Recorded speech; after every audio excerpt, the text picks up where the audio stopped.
ಸಜ್ಜಿಗೆ ಬಜಿಲ್ ಅಂದರೆ ಉಪ್ಪಿಟ್ಟು ಮತ್ತು ಅವಲಕ್ಕಿ ಇವತ್ತಿನ ರೆಸಿಪಿ. ನಮಸ್ತೆ ಫ್ರೆಂಡ್ಸ್, ಗುಡ್ ಫುಡ್ ಲ್ಯಾಂಡ್ ಚಾನಲಿಗೆ ನಿಮಗೆಲ್ಲರಿಗೂ ಸ್ವಾಗತ. ಇಲ್ಲಿ ನೋಡಿ, ಒಂದು ಸೌಟಿಗೆ ನಾನೊಂದು 2 ಟೇಬಲ್ ಸ್ಪೂನ್ನಷ್ಟು ತೆಂಗಿನ ಎಣ್ಣೆ ಹಾಕಿದ್ದೇನೆ. ಒಂದು ಸಣ್ಣ ಟೀ ಚಮಚ ಸಾಸಿವೆ ಚಟಪಟ ಅಂದಾಗ ನೋಡಿ, ಬ್ಯಾಡಿಗೆ ಮೆಣಸಿದು ಇದೊಂದು 3 ಮೆಣಸನ್ನು ನಾನು ಈ ರೀತಿ ಸಣ್ಣಗೆ ಕಟ್ ಮಾಡಿ ಇದಕ್ಕೆ ಹಾಕ್ತಾ ಇದ್ದೇನೆ. ಇವಾಗ ನಾವು ಮೊದಲಿಗೆ ಅವಲಕ್ಕಿ ರೆಡಿ ಮಾಡುವ. ಇದು ಒಳ್ಳೆ ಕ್ರಿಸ್ಪ್ ಆಗಲಿ. ಒಂದು 4-5 ಗಂಟು ಕರಿಬೇವು ನೋಡಿ, ತುಂಬ ಹಾಕಿದ್ದೇನೆ ನಾನು. ಇದನ್ನು ಅಷ್ಟೇ ಚೆನ್ನಾಗಿ ಹುರಿಯುವ. ಈಗ ನಾವು ಇದೆಲ್ಲ ಕ್ರಿಸ್ಪ್ ಆಗಬೇಕು. ಒಂಚೂರು ಅರಸಿನ ಒಂದು 1/4 ಟೀ ಚಮಚದಷ್ಟು. ಇವಾಗ ಅದನ್ನು ತಣ್ಣಗಾಗಲಿಕ್ಕೆ ಇಡುವ ಸ್ವಲ್ಪ. ಇದು ನೋಡಿ, ನಾನೊಂದು 3 ಹಿಡಿಯಷ್ಟು ಅಥವಾ 2 ಬೌಲ್ ಅಥವಾ ಕಪ್ ತೆಂಗಿನ ತುರಿಯನ್ನು ಹಾಕಿದ್ದೇನೆ. ಇದಕ್ಕೆ 1 ಕಪ್ಪಿನಷ್ಟು ತುರಿದ ಬೆಲ್ಲ. ಇದು ನಮಗೆ ಹೆಚ್ಚು ಕಡಿಮೆ ಮಾಡ್ಬೋದು, ಬೆಲ್ಲ ಜಾಸ್ತಿ ಬೇಕನ್ಸಿದವರು ಸ್ವಲ್ಪ ಜಾಸ್ತಿ, ಇಲ್ಲಾಂದರೆ ಕಮ್ಮಿ. ಇದನ್ನು ನೋಡಿ, ಈ ರೀತಿ ಕೈಯಲ್ಲಿ ಚೆನ್ನಾಗಿ ಮಿಕ್ಸ್ ಮಾಡಬೇಕು. ನೋಡಿ, ಈ ರೀತಿ ಮಾಡಬೇಕು. ಮೊದಲನೇ ಸಾರಿ ನನ್ನ ವಿಡಿಯೋ ನೋಡುವ ವೀಕ್ಷಕರಾದರೆ ದಯವಿಟ್ಟು ಸಬ್ಸ್ಕ್ರೈಬ್ ಮಾಡಿ, ಹಾಗೂ ಲೈಕ್ ಮಾಡೋದನ್ನು ಮರಿಬೇಡಿ, ಹಾಗೂ ಫ್ಯಾಮಿಲಿ ಫ್ರೆಂಡ್ಸಿಗೆ ಶೇರ್ ಮಾಡಿ. ನೋಡಿ, ನಾನು ಈ ರೀತಿ ಚೆನ್ನಾಗಿ ಮಿಕ್ಸ್ ಮಾಡಿ ಆದ ನಂತರ 2 ಟೇಬಲ್ ಸ್ಪೂನ್ನಷ್ಟು ತುಪ್ಪ ಹಾಕಿದ್ದೇನೆ.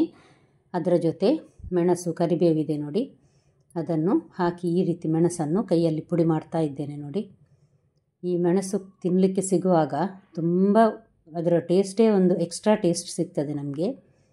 ನೋಡಿ, ಈ ರೀತಿ ಚೆನ್ನಾಗಿ ಮಿಕ್ಸ್ ಮಾಡುವ. ಇಲ್ಲಿಗೆ ಇದು ರೆಡಿ ಆಯಿತು. ಇವಾಗ ಇದು ಅವಲಕ್ಕಿ ಹಾಕುವ. ಒಂದು 3-4 ಕಪ್ಪಿನಷ್ಟು ಅವಲಕ್ಕಿಯನ್ನು ಹಾಕಿದ್ದೇನೆ ನಾನು. ಕೈಯಲ್ಲಿ ನೋಡಿ, ಈ ರೀತಿ ಮಾಡಿ ಚೆನ್ನಾಗಿ ಬೆಲ್ಲ, ತೆಂಗಿನ ತುರಿಯ ರುಚಿಯೆಲ್ಲ ಅವಲಕ್ಕಿಗೆ ಹಿಡಿಯುವ ಹಾಗೆ ಮಿಕ್ಸ್ ಮಾಡಬೇಕು. ಈ ರೀತಿ ಮಿಕ್ಸ್ ಮಾಡಿದರೆ ರೆಡಿ ಆಯಿತು ನಮ್ಮದು ಅವಲಕ್ಕಿ. ರುಚಿಯಾದ ಮಸಾಲೆ ಅವಲಕ್ಕಿ ಇದು. ಹುರಿದ ಗೇರು ಬೀಜ ಮತ್ತು ದ್ರಾಕ್ಷಿ ಬೇಕಿದ್ದರೆ ಹಾಕ್ಬೋದು, ಇಲ್ಲಾಂದರೆ ಏನು ಹಾಕಲೇಬೇಕಂತ ಏನಿಲ್ಲ. ರೆಡಿ ಆಯಿತು ನೋಡಿ ಅವಲಕ್ಕಿ. ಈಗ ಉಪ್ಪಿಟ್ಟು ಹೇಗೆ ಮಾಡೋದೆಂದು ನೋಡುವ. ಹುರಿಯದೆ ಮಾಡುವ ಉಪ್ಪಿಟ್ಟು ಇದು. ನಾವು ನೋಡಿ, ತೆಂಗಿನ ಎಣ್ಣೆ ಹಾಕಿದ್ದೇನೆ ನಾನು 3 ಟೇಬಲ್ ಸ್ಪೂನ್ನಷ್ಟು.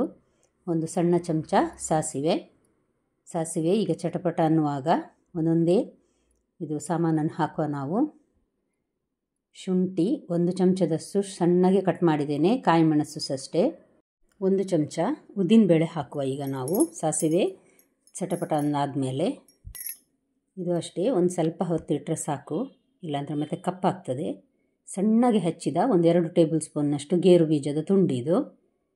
ಇವಾಗ ಶುಂಠಿ ಮತ್ತು ಕಾಯಿ ಮೆಣಸು ಸಣ್ಣಗೆ ಹಚ್ಚಿದ್ದು 1 ಚಮಚದಷ್ಟು. ತೆಳುವಾಗಿ ಕತ್ತರಿಸಿದ ಕ್ಯಾರೆಟ್ ಒಂದು ಅರ್ಧ ಕಪ್. ಒಂದು ದೊಡ್ಡ ಈರುಳ್ಳಿ ಸ್ವಲ್ಪ ತೆಳುವಾಗಿ ಕಟ್ ಮಾಡಿದ್ದೇನೆ, ಅದನ್ನು ಸಹ. ಕರಿಬೇವು ಇದೆಲ್ಲವನ್ನು ಹಾಕಿ 1-2 ನಿಮಿಷ ಮೆಲ್ಲ ಉರಿಯಲ್ಲಿ ಹುರಿಯುವ. ಇದನ್ನು ನಾವು ಸ್ವಲ್ಪ ಈರುಳ್ಳಿ ಬಾಡಿದರೆ ಸಾಕು. ಸ್ವಲ್ಪ ಉಪ್ಪು ಮತ್ತೊಂದು ಚಮಚ ಸಕ್ಕರೆ ಹಾಕುವ. ಈರುಳ್ಳಿಗೆ ಆವಾಗ ಒಂದು ಸ್ವೀಟ್ ಟೇಸ್ಟ್ ಕೊಡ್ತದೆ ಅದು ನಮಗೆ, ಅದಕ್ಕೋಸ್ಕರ 1 ಚಮಚ 2 ಚಮಚ ಹಾಕ್ಬೋದು. ನಾನೊಂದು 2 ಚಮಚದಷ್ಟು ಹಾಕಿದ್ದೇನೆ. ಅವಾಯ್ಡ್ ಸಹ ಮಾಡ್ಬೋದು. ಈಗ ನೋಡಿ, 1 ಗ್ಲಾಸು ರವೆಗೆ ನಾನು 3 ಗ್ಲಾಸಿನಷ್ಟು ನೀರನ್ನು ಹಾಕ್ತೇನೆ. ಇದನ್ನೀಗ ನಾವು ಹಾಕಿ ಮುಚ್ಚಳ ಮುಚ್ಚಿ ಕುದೀಲಿಕ್ಕೆ ಇಡುವ. ಇದನ್ನು ಚೆನ್ನಾಗಿ ಕುದೀಬೇಕು ಈಗ ಇದು ನಮಗೆ. ನೋಡಿ, ರುಚಿಗೆ ಬೇಕಾದಷ್ಟು ಉಪ್ಪು ಹಾಕ್ತಾ ಇದ್ದೇನೆ ನಾನು. ಈ ರೀತಿ ಒಮ್ಮೆ ಮಿಕ್ಸ್ ಮಾಡುವ, ಮುಚ್ಚಳ ಮುಚ್ಚಿ ಕುದೀಲಿಕ್ಕೆ ಇಡುವ. ದಯವಿಟ್ಟು ನಿಮ್ಗೆ ಇಷ್ಟ ಆದರೆ ಲೈಕ್ ಮಾಡಿ ಫ್ರೆಂಡ್ಸ್, ಫ್ಯಾಮಿಲಿ ಫ್ರೆಂಡ್ಸಿಗೆಲ್ಲ ಶೇರ್ ಮಾಡಿ. ನೋಡಿ, ಇದು ಒಳ್ಳೆ ಕುದೀತಾ ಇದೆ. ಇದು ನಾನು ಅರಸಿನ ಹುಡಿ ಹಾಕಲಿಲ್ಲ, ಬೇಕಿದ್ದರೆ ಹಾಕ್ಬೋದು.